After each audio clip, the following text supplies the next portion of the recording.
yes. pretty much after your marriage, was it like an instant thing, or was it instant? So you moved out of your marriage, it dissolved, and now you jump into a situation. Now we want to be mature, because a lot of people, and I've heard people talk about relationships, and they always finger pointing, but in the infancy or genesis of the relationship, you two were friends. Yes, he was my best friend. He was your best friend. That's yes. Best friend. Now how? We were able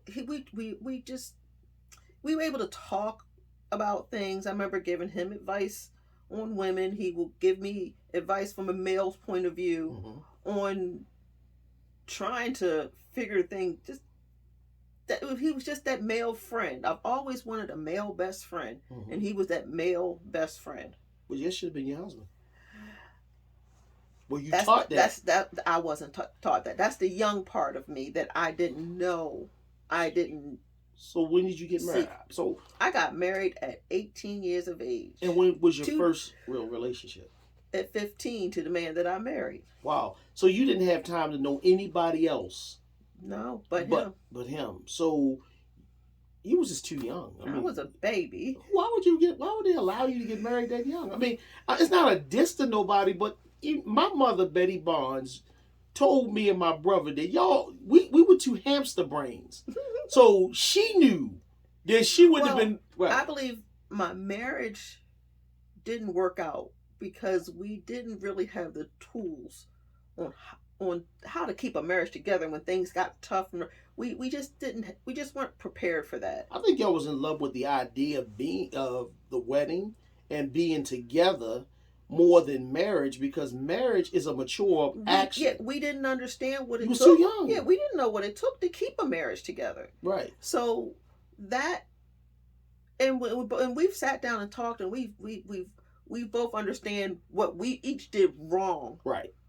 And why things fell apart. And it was a lot of immature stuff when you think of, we'll go back to it. Now, when the relationship that I was in for 10 years,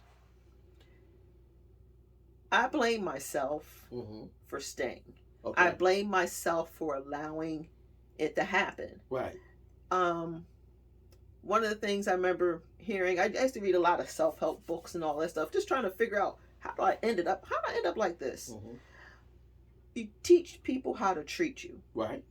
And with me allowing him to go do the things he did and talk to me the way he did, and me not standing up for myself, I didn't set boundaries. Okay. So he just did whatever he felt like it, however he felt like it, whenever he felt like it, knowing that I wasn't going to buck back at him. Okay.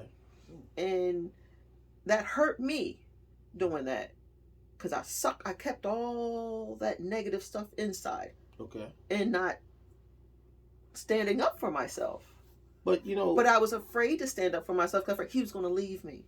Oh. I wanted him to stay, so I didn't buck back at him because I wanted him to stay. So what you're saying is, people on occasion, not everybody, but on occasion, they don't want to be alone.